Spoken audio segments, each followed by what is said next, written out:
नमस्कार, मैं दीपक शर्मा, मेरे यूट्यूब मंच पर आपका स्वागत। दोस्तों, 75 बरस की उम्र में बीजेपी की एक पूरी जमात, एक सीनियर लीडरशिप, दर्जनों नेता पिछले 11 वर्षों में रिटायर हो गए, एक एक करके। लेकिन मोदी जी जो आज 75 बरस के पूरे हुए हैं, उन पर किसी ने उंगली तक नहीं उठाई। और हकीकत यह है कि जो नियम बाकी सारे नेताओं के लिए बीजेपी में अक्रॉस ऑल स्टेट्स जो नियम बना, वही नियम मोदी जी के लिए किनारे कर दिया गया। अब इसके पीछे एक बहुत बड़ी कहानी है और पहली बार इसका खुलासा मैं नहीं कर रहा हूं, एक ऐसे गवाह कर रहे हैं जिनके सामने, जिनकी आंखों के सामने सारा खेल रचा गया। अब दोस्तों, इस कहानी का तो मैं खुलासा करूंगा ही, लेकिन मैं चाहता हूं कुछ फैक्ट्स पहले क्लियर कर दूं। सबसे बड़ा फैक्ट ये है कि आरएसएस की एक लॉबी, और खासकर आरएसएस की टॉप लीडरशिप, आरएसएस का नेतृत्व, मोहन भागवत जो आरएसएस के चीफ है, वो खुद ये चाहते थे कि 75 बरस का ये जो नियम है 2013-14 से चल रहा है, ये 2025 तक भी चलता रहे। और 17 सितंबर को जब मोदी 75 बरस के पूरे हों तो उन्हें रिटायर हो जाना चाहिए। और इसीलिए 9 जुलाई को नागपुर में आरएसएस हेडक्वार्टर जहां है, नागपुर में ऑन कैमरा मोहन भागवत ने कहा कि 75 बरस के पूरे होने पर नेता को दूसरे के लिए मौका छोड़ देना चाहिए। सीधा संकेत नरेंद्र मोदी के लिए था। मोहन भागवत के इस बयान के बाद हड़कंप मच गया दिल्ली दरबार में, और आज मैं आपको बताऊंगा आगे तथ्यों के साथ कि किस तरह मोहन भागवत पर दबाव डाला गया। और 28 अगस्त को मोहन भागवत अपने पिछले बयान से, पुराने बयान से पूरी तरह मुकर गए और उन्होंने पहली बार कहा कि जो 75 बरस की बात थी, ऐसा कोई नियम है नहीं रिटायरमेंट का। अब दोस्तों, मोहन भागवत पर किसका दबाव था और उस दबाव के पीछे मकसद क्या था, ये मैं आपको आगे इस वीडियो में बताने जा रहा हूँ। लेकिन आज एक और खुलासा करने जा रहा हूँ, और ये खुलासा कर रहे हैं मोदी जी के सीनियर बीजेपी के 2 बार के केंद्रीय मंत्री, विदेश मंत्री, वित्त मंत्री, वाजपेयी के बहुत खास, और आप कह सकते हैं कि बीजेपी के टॉप लीडरशिप के एक बड़े चेहरे रहे, यशवंत सिन्हा, जिन्होंने आंखों के सामने सारा खेल देखा। उन्होंने आज कैमरे पर कहा कि दरअसल ये जो नियम है, ये कोई नियम नहीं था, ये सिर्फ एक इंटरनल अंडरस्टैंडिंग थी आरएसएस और गुजरात लॉबी के बीच में, और दरअसल ये एक नियम नहीं, 75 बरस एक साजिश थी जिसके तहत सिन्हा साहब को, आडवाणी जी को, जोशी को, तमाम नेताओं को मोदी जी ने किनारे करके अपना रास्ता साफ किया। अगर यह नियम नहीं होता तो मोदी तीसरी बार क्या, दूसरी बार भी शपथ ना ले पाते। अब 2013 में ये जो नियम बना, अघोषित नियम बना, जिसको यशवंत सिन्हा ने कहा कि एक इंटरनल गाइडलाइन थी, ना बीजेपी के नेशनल एग्जीक्यूटिव में कोई फैसला लिया गया, ना बीजेपी के पार्लियामेंट्री बोर्ड में कोई फैसला लिया गया, ना ही आरएसएस की जो 6 मंथली मीटिंग्स हैं उसमें कोई फैसला लिया गया, ना ही किसी ने कम्युनिकेट किया। ये सिर्फ एक इंटरनल गाइडलाइन थी जिसके तहत एक एक करके सारे बड़े नेता, जिसमें लाल कृष्ण आडवाणी, जिसमें मुरली मनोहर जोशी, जिसमें यशवंत सिन्हा, जिसमें जनरल बीसी खंडूरी, जिसमें अरुण शौरी, जिसमें शांता कुमार, पूर्व मुख्यमंत्री हिमाचल प्रदेश, जिसमें तमाम बड़े नेता, और यहां तक कि मोदी जी की सबसे करीब रही आनंदीबेन को भी रिटायर होना पड़ा। पिछले कुछ समय से पार्टी में 75 वर्ष की आयु के बाद वरिष्ठ कार्यकर्ताओं ने अपनी स्वैच्छिक निवृत्ति से मुक्त होना स्वीकार करके एक अभूतपूर्व परंपरा आरंभ की है।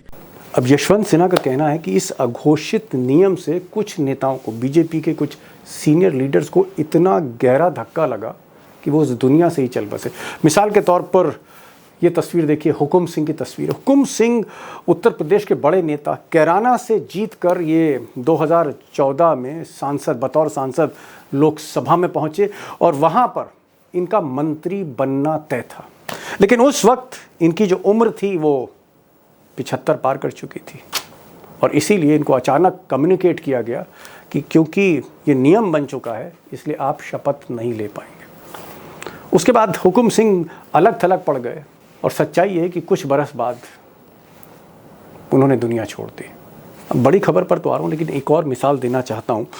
ये साहब जो है, इनका नाम general BC Khanduri. General BC Khanduri बेहद ईमानदार छवि वाले जनरल आर्मी के रहे और मंत्री भी रहे वाजपेयी के टाइम पर।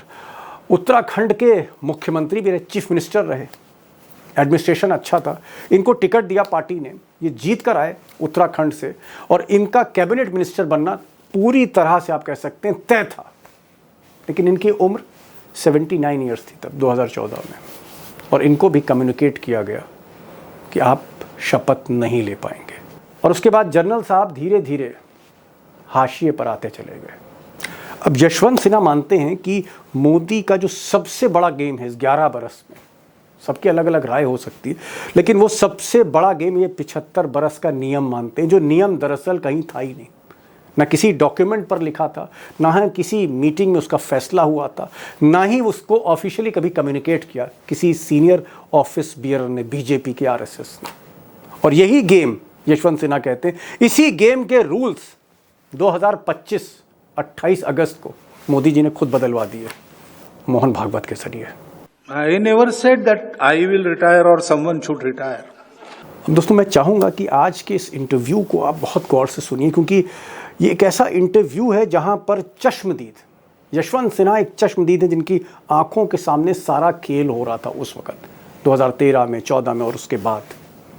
और मुझे लगता है कि उनसे बेहतर मोदी का ये जो खेल है, जिसके बूते पर पहली बार शपथ, दूसरी बार शपथ, तीसरी बार शपथ, और यूं कहिए कि कैसे वो उम्मीदवार बनते हैं प्रधानमंत्री के। शिमला में वो जो मीटिंग होती है, किस तरह से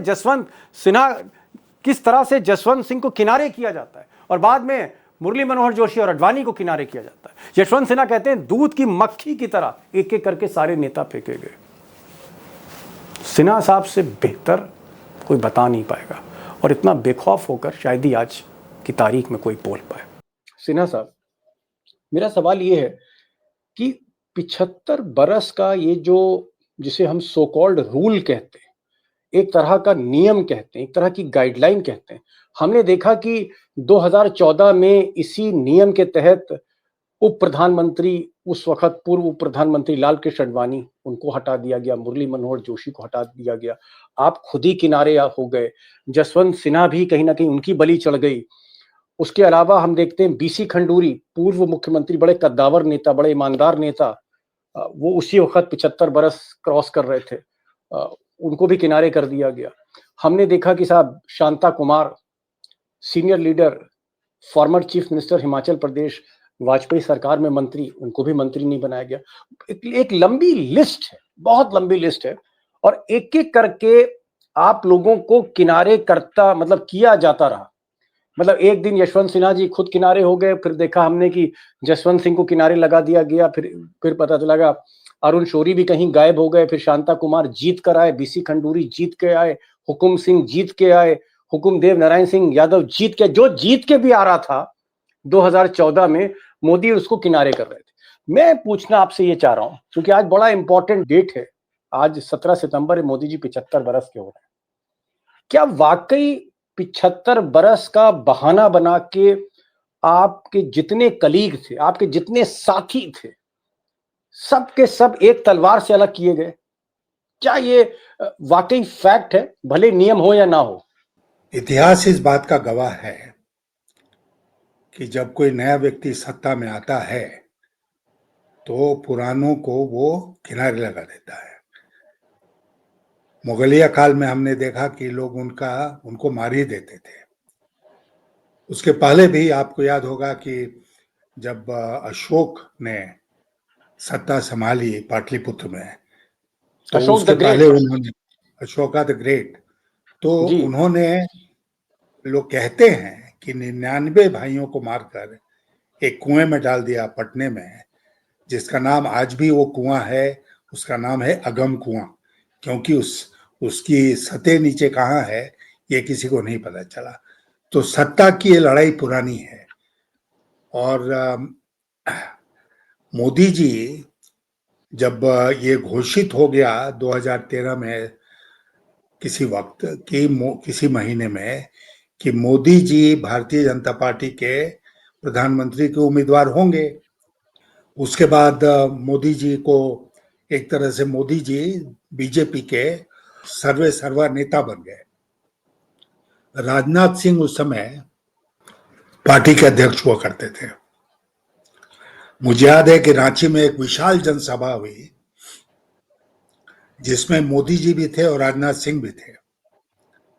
और राजनाथ सिंह ने पहले बोला, मोदी जी सबसे अंत में बोले। मैंने राजनाथ सिंह से पूछा कि भाई आप पार्टी के प्रेसिडेंट हैं, मोदी जी तो अभी केवल उम्मीदवार ही है ना, प्रधानमंत्री पद के दावेदार हैं, तो आपको अंत में बोलना चाहिए था। तो उन्होंने कहा चलता है यशवंत जी भूल जाइए। चलता है यशवंत जी भूल जाइए। हाँ भूल मतलब जाइए। भुला दीजिए इस बात को। ओ हाँ, इस बात को भुला दीजिए। तो मैं इस बात को, इस वाकयात को इसलिए इसका जिक्र कर रहा हूं कि मोदी जी का जब ये तय हो गया कि वो प्रधानमंत्री के दावेदार हैं भारतीय जनता पार्टी की तरफ से, तो वो पूरी तरफ से छा गए, पूरी तरफ से छा गए। हमको याद ये भी है कि उस समय एक मैनिफेस्टो कमेटी बनी और डॉक्टर मुरली मनोहर जोशी उसके अध्यक्ष बनाए गए। मैं उसका एक सदस्य था। तो हम लोगों ने परिश्रम करके और जो भी उसमें डालना था वो हम लोगों ने मैनिफेस्टो में। डाला मैनिफेस्टो में। बाद में हमने देखा कि उसका जो ड्राफ्ट मेरे पास आया था, जो फाइनल दस्तावेज था, उसमें आमूल चूल परिवर्तन हो गया। मैं तो उस समय अपने क्षेत्र हजारीबाग चला गया था। हालांकि मैं चुनाव नहीं लड़ रहा था, मैं लड़के लड़ रहे थे, मैं दिल्ली में नहीं था। लेकिन जब डॉक्टर जोशी से मैंने पूछा कि ये आमूल चूल परिवर्तन कैसे हो गया, तो उन्होंने कहा कि नहीं, मोदी जी ने देखा, उन्होंने ये सब परिवर्तन किए। कहने का तात्पर्य यह है दीपक जी कि मोदी जी पूरी तरह से छा गए थे और जो भी वो कहते थे वो नियम था, वही नियम बनता था। आपने मेरी बात की, 2013 से ही ये चर्चा शुरू हो गई थी कि 75 की उम्र पार करने वाले, वो चुनाव तो शायद लड़ने दिया जाएगा उनको, लेकिन सरकार में उनको, उनकी कोई भागीदारी नहीं होगी, मंत्री नहीं बनाया जाएगा, मंत्री नहीं बनाए जाएंगे। अब मैं स्वयं इस सरकार में, जो मोदी जी की सरकार बनती, उसका हिस्सा नहीं बनना चाहता था। और उसके अलावा मैंने ये महसूस किया कि मैं अगर सरकारी पार्टी में रहकर, लोकसभा का सदस्य रहकर, अगर मेरी कोई भूमिका नहीं है तो उस तरह की संस्था से कोई फायदा नहीं है। तो मैंने तय किया कि मैं चुनाव नहीं लड़ूंगा। और ये मैंने राजनाथ सिंह जी को बता दिया, जो पार्टी के अध्यक्ष थे। दूसरी तरफ एक और बहुत इंटरेस्टिंग, रोचक वाकया मैं आपको बताता हूं कि पार्लियामेंट का अंतिम सत्र चल रहा था, जिसके बाद चुनाव हो जाता। समय था फरवरी 2014। तो एक दिन सेंट्रल हॉल में डॉक्टर मुरली मनोहर जोशी, जसवंत सिंह जी और मैं तीनों कॉफी पीने के लिए गए। वहां पर बातचीत हो रही थी, तो मैंने ऊपर देख के उसकी छत को देखा, सेंट्रल हॉल, पुराने पार्लियामेंट बिल्डिंग की बात कर रहा हूं। और मैंने अपने दोनों साथियों को कहा कि मैं इस गोल घर में वापस नहीं लौटूंगा। तो उन्होंने कहा क्यों क्यों? तो मैंने कहा इसलिए कि मैं चुनाव नहीं लड़ने का मैंने फैसला कर लिया है। डॉक्टर जोशी ने कहा कि भाई यशवंत जी, मुझे तो लड़ना ही पड़ेगा, क्योंकि वाराणसी की जनता तो मुझे छोड़ने को तैयार नहीं है। इतना दबाव मेरे ऊपर है कि आप चुनाव लड़िए, यहीं से लड़िए।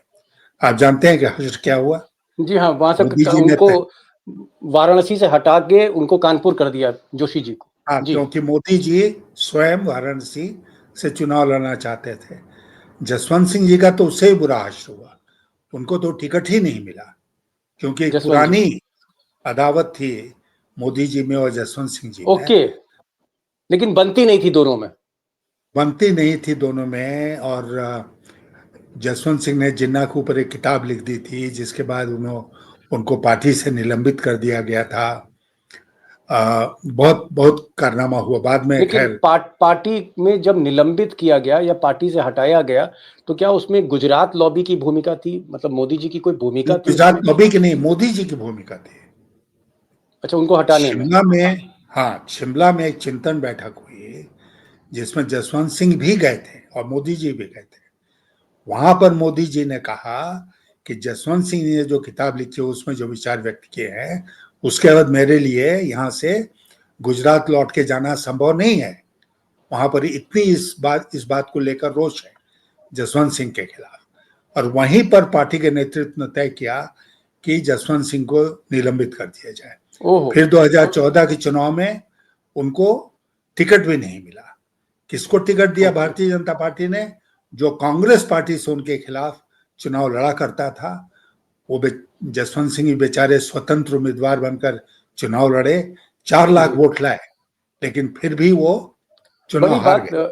मैं यहाँ पर थोड़ा सा रोकना चाह रहा हूँ। बड़ी बात यशवंत सिन्हा साहब कह रहे हैं, उस वक्त के विदेश मंत्री, वित्त मंत्री। इन्होंने कहा कि Jaswant Singh senior most leader, आप कह सकते हैं कि वाजपेयी और अडवाणी के बाद उनकी सबसे ज्यादा सम्मान था। मोदी जसवंत सिंह को नहीं चाहते थे, दोनों में बनती नहीं थी। एक पुरानी किताब को लेकर जिन्ना पर इशू बना दिया बहुत बड़ा मोदी जी ने, और वो ऐसा इशू बना, वो ऐसा खेल हुआ कि जसवंत सिंह को पार्टी ही छोड़नी पड़ गई। ये वो बता रहे।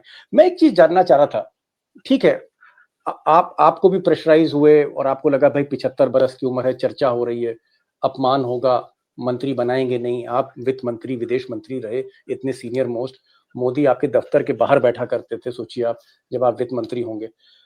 फिर जसवंत सिंह को भी हमने किनारे लगते देखा। हमने ये देखा मुरली मनोहर जोशी, जिनको लग रहा था, लोग कह रहे थे गृह मंत्री बनेंगे, कोई कुछ कह रहा था, उनको भी किनारे कर दिया गया। वो जीत कर आए। अडवाणी जी की तो सबसे ज्यादा अपमान हुआ। फिर हम देखते हैं बीसी खंडूरी साहब वो उत्तराखंड के मुख्यमंत्री रहे, चुनाव लड़े, भारी मतों से जीते। तो लोग कह रहे थे साहब इनको तो मिनिस्टर बनना ही बनना है, जब ये वाजपेयी सरकार में, वो भी नहीं बने। शांता कुमार, हिमाचल प्रदेश के फॉर्मर चीफ मिनिस्टर, लोग कह रहे थे भाई मोदी जी इनको तो बनाएंगे, उनको भी किनारे कर दिया।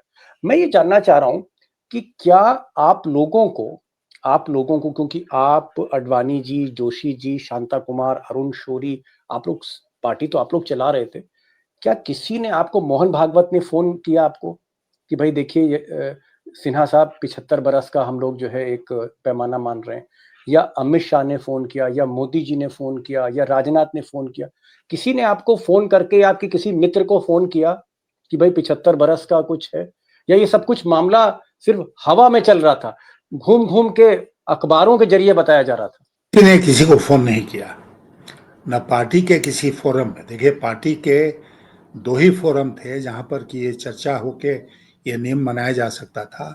एक था राष्ट्रीय कार्य समिति और दूसरा था पार्टी का पार्लियामेंट्री बोर्ड, संसदीय बोर्ड, जो highest policy making body party की थी। तो ये कहीं चर्चा नहीं हुई, ये हवा में ही बात रही कि भाई मोदी जी आएंगे तो 75 साल के सारे लोगों को किनारे कर देंगे। तो नियम नहीं था, चर्चा कहीं औपचारिक नहीं हुई, हवा में बात तैरती रही। और जब मोदी जी प्रधानमंत्री बने तो उन्होंने इस नियम को लागू कर दिया। और ये जितने लोग थे जिनका भी आपने नाम लिया, जिसमें लोकसभा में आए भी, तो किनारे कर दिए गए, उनकी कोई भूमिका बची नहीं। तो ये मैं आपको एक स्टाइल ऑफ फंक्शनिंग की बात बताना चाहता हूं मोदी जी के बारे में, जो आज भी देखने को मिलता है कि वो बिल्कुल एकला चलो के रास्ते पर चलते हैं।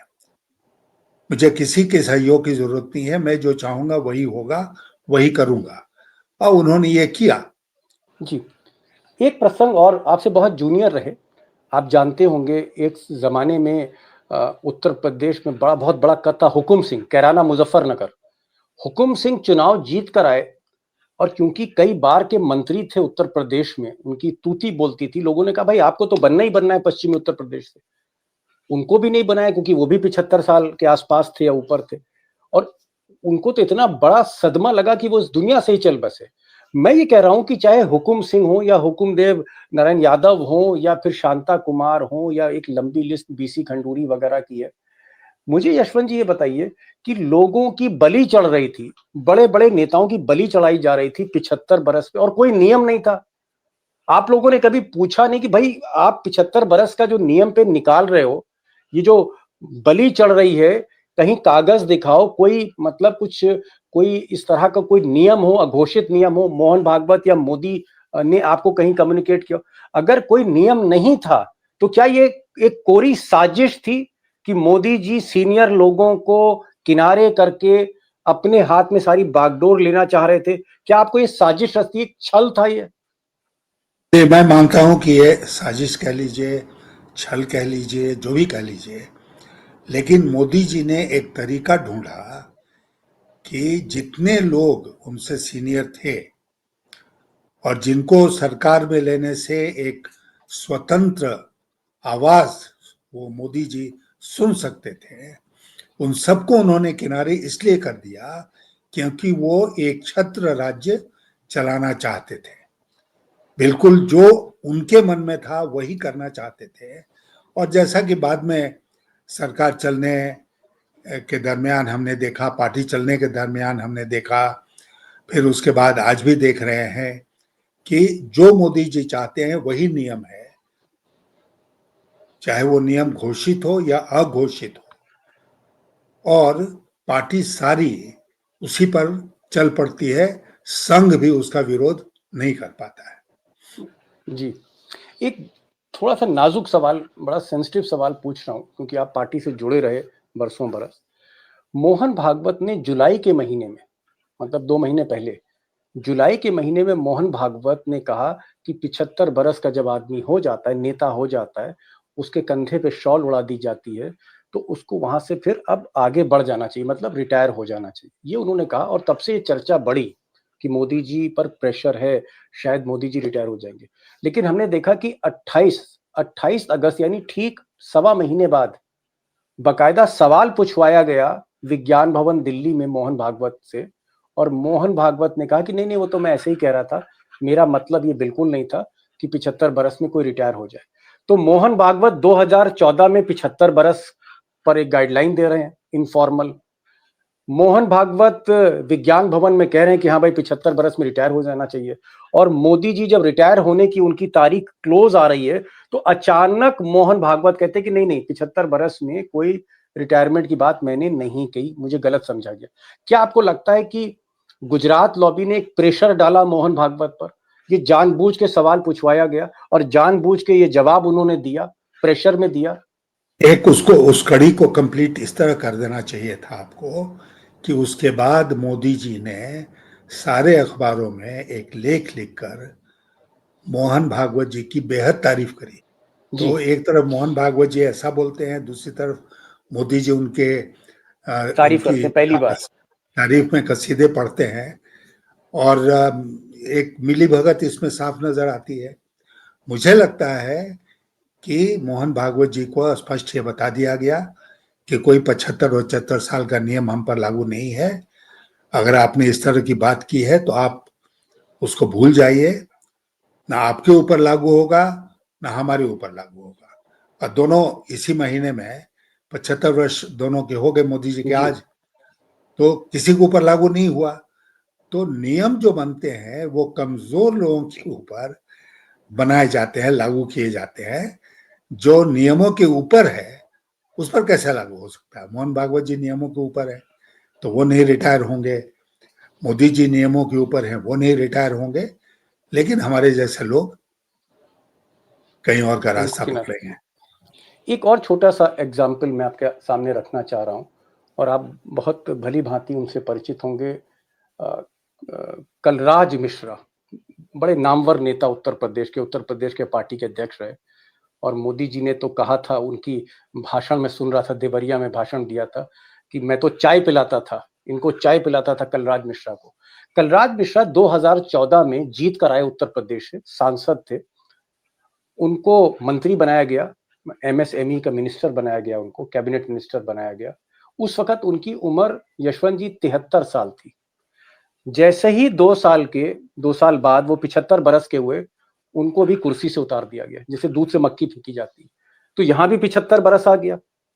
और इस तरह के कई मंत्री हैं जिनको 75 बरस होते होते किनारे कर दिया गया, सुमित्रा महाजन भी उसमें। मैं ये पूछना चाह रहा हूं कि ये जो 75 बरस का नियम था, आप जितने बड़े नेता हैं, क्या आप लोग मान बैठे थे कि ये इंटरनल गाइडलाइन बन चुकी है, ये तय हो चुका है मोहन भागवत और मोदी के बीच में? वॉज इट इंटरनल गाइडलाइन जिसको इंप्लीमेंट किया जा रहा था? आप लोग को भरोसा हो चुका था? देखिए, मैं पार्टी के वाजपेयी जी तो बीमार हो गए थे, इसलिए एक्टिव नहीं थे। आडवाणी जी एक्टिव थे 2014 में। उन्होंने लोकसभा जी का चुनाव लड़ा और जीत जी कर आए। आडवाणी जी, आपको याद होगा कि गोवा में कार्यकारिणी राष्ट्रीय कार्य समिति की बैठक हो रही थी बीजेपी की। उसमें 2-3 लोग कई कारणों के, अपने व्यक्तिगत कारणों के चलते नहीं गए। मैं नहीं गया, जसवंत सिंह जी नहीं गए, आडवाणी जी जी भी नहीं गए। आडवाणी जी के घर के सामने कुछ लोगों ने एक विरोध प्रदर्शन किया, शायद मुर्दाबाद के पथराव भी हुआ नारे था। लगे। हाँ, और इस तरह, मतलब जो मैं मानता हूं कि आडवाणी जी ने बहुत कम अपने जीवन में ऐसे अवसर देखे होंगे, उनका एकदम घर में बैठे बैठे विरोध हो रहा हो। वो विरोध उनको झेलना पड़ा था उस दिन।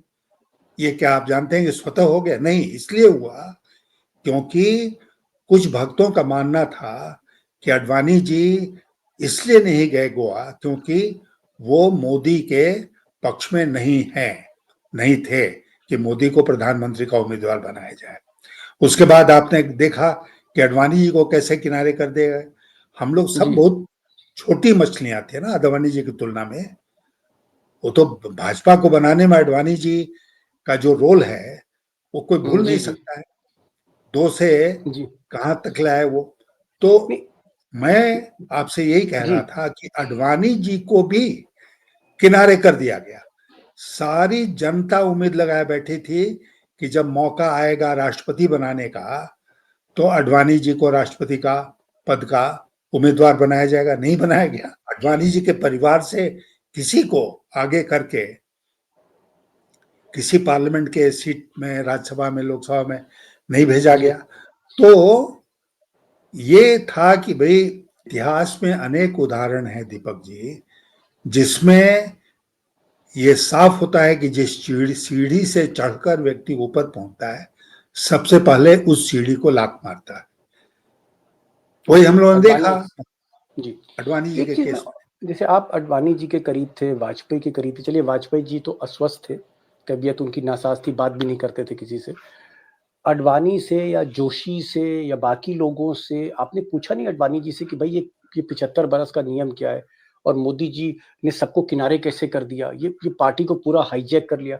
आपने पूछा नहीं? अडवाणी जी ने कभी कुछ कहा आपसे उस वक्त, कोई नहीं, हम लोगों इंटरनल की, बात कम? जी मैं आपको बताऊं, आज एक राज खोलता हूं कि हम लोगों ने बात की, आडवाणी जी से मैंने बात की, डॉक्टर जोशी के यहाँ जाकर मैंने उनसे बात की, शांता कुमार जी से बात की। एक बयान भी हम चारों ने मिलकर इशू किया। जी हाँ, आपने किया था जी। एक बयान इशू किया था जो कि मोदी जी के खिलाफ नहीं था, लेकिन पार्टी में जो कुछ हो रहा था उसमें उसका जिक्र था और उसमें एक असंतोष की भावना भी थी। कुछ दूर तक हम लोग चले और उसके बाद मैंने देखा कि थोड़ा हिम्मत हार गए बाकी लोग। वो इस बात को आगे नहीं बढ़ाना चाहते थे क्योंकि उनके ऊपर शायद संघ का दबाव पड़ा और वो नहीं चाहते थे कि संघ की के डिसिप्लिन से, अनुशासन से वो बाहर जाएं। तो उन्होंने मान लिया इस बात को। तो वो जो सरेंडर कर दिया। एक सरेंडर कर दिया, तो कुछ वो बात फिर आगे बढ़ नहीं सकी। एक जो एक एक मैं ये इस तरह रखना चाहता हूं कि पार्टी में एक कंट्रोल मैकेनिज्म होना चाहिए जो कि एक व्यक्ति को बिल्कुल एक मनचाहा करने से रोक सके। मोदी जी के आने के बाद पार्टी की वो हैसियत ही खत्म हो गई। यशवंत जी चलिए ठीक है, मैंने मान लिया कि 75 बरस की उम्र में सारे लोग किनारे किए गए। आपने तो खुद ही एक तरह से रिटायरमेंट घोषित कर दिया कि भाई मैं वॉलंटरी रिटायर होता हूँ। जसवंत सिंह का आपने हाल बता दिया, जोशी जी का हाल बताया, अडवाणी जी का हाल बताया, खंडूरी साहब का हाल बताया, सबके आपने हाल बता दिए। क्या ये जो नियम था, आपको ऐसा आभास था, आज नहीं, कल नहीं, कुछ समय पहले, कि मोदी 75 बरस में अगर उनको मौका मिला तो कंटिन्यू करेंगे, ही विल नॉट रिटायर? और ये मैं जो बिल्कुल नियम जानता था था, ये, मैं बिल्कुल कन्विंस था कि मोदी नहीं रिटायर होंगे तो क्योंकि ये फिर ये नियम नियम उनके क्या था? ऊपर लागू। नियम कुछ नहीं था। अब अगर आप आज नियम की बात करेंगे जो 2014 में लागू किया गया, तो वो लोग कहेंगे घूम के पलट के, ये कहेंगे कि भाई कौन सा नियम, कहाँ बना, कब बना। लेकिन ये नियम था, बनाया गया था और बहुत सख्ती के साथ लागू किया गया। मैं एक चीज जानना चाह रहा हूँ, क्या आपको लगता है कि मोदी, ठीक है उन्होंने ये नियम बनाया, आपने कहा एक साजिश है, छल के तहत बनाया, सीनियर्स को हटाना चाहते हैं। मैं एक चीज जानना चाह रहा हूँ, मान लीजिए अगर आप इतने एक्सपर्ट हैं, फॉरेन पॉलिसी के एक्सपर्ट हैं, आज मोदी जी को फॉरेन पॉलिसी की बहुत जरूरत है, अगर वो आपको रख लेते, आपको विदेश मंत्री बना देते आज से 11 साल पहले, तो मोदी जी को फायदा ही तो होता। तो आपसे लाभ क्यों नहीं लेना चाह रहे थे? अगर एक्सपर्ट थे पार्टी के पास, तो मोदी जी उनका लाभ क्यों नहीं ले रहे थे? देखिए, लाभ जिस तरह आप चाहते थे कि वो लाभ ले सकते थे, वो लाभ लेने का एक तरीका नहीं था कि वो मंत्री बना दें। मुझे तो मंत्री बनने में कोई इंटरेस्ट था भी नहीं, और शायद ऑफर भी करते तो मैं उनकी सरकार में मंत्री नहीं बनता। इसलिए कि मुझे उस सरकार में मंत्री बनने में कोई रुचि नहीं थी, क्योंकि मैं जानता था कि मेरा मतभेद हो जाएगा।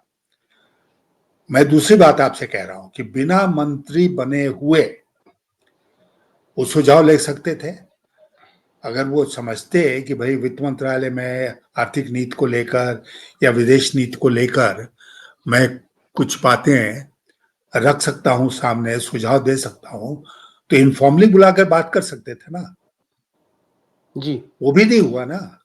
वो बिल्कुल दूध की मक्खी की तरह निकालकर इन सब लोगों को बाहर कर दिया गया।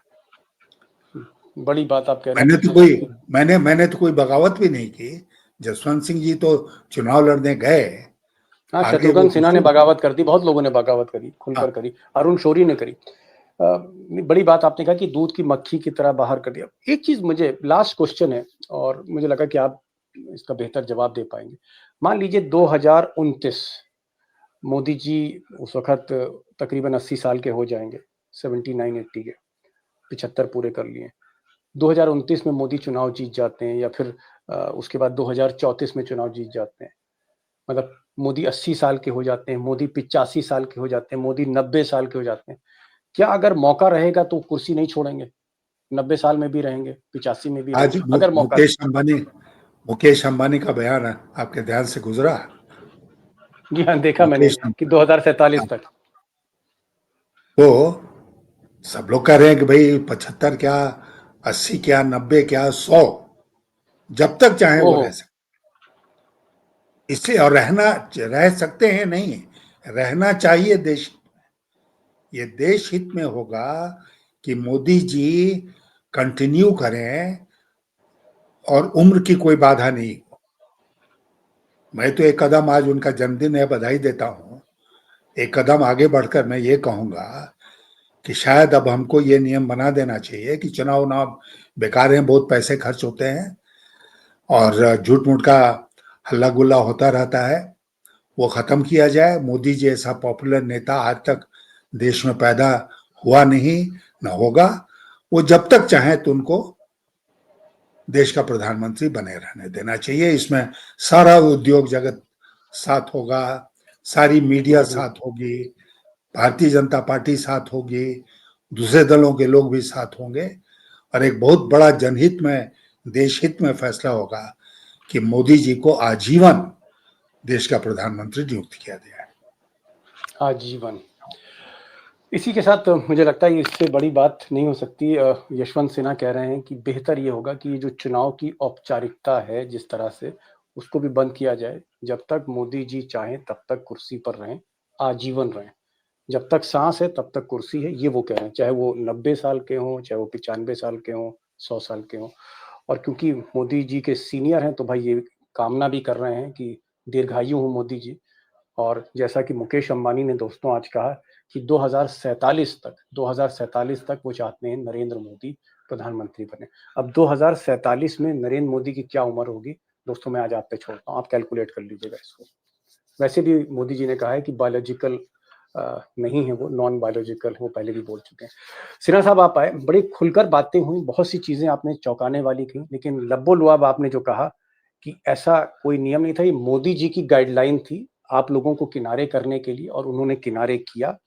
खुद बाद में जब वो कुर्सी पर आए तो वो गाइडलाइन खत्म कर दी गई, वो गाइडलाइन मोदी के लिए नहीं है। एक और आपने बात कही कि दूध की मक्खी की तरह सबको किनारे किया गया, उसमें अडवाणी, जोशी सारे लोग थे। और तीसरी जो बात आपने कही कि मोदी जी ना किसी नियम से चलते हैं और ना ही किसी कायदे से चलते हैं। तो ये यशवंत सिन्हा थे। शुक्रिया बहुत बहुत आज आए। Thank you so much for joining this show.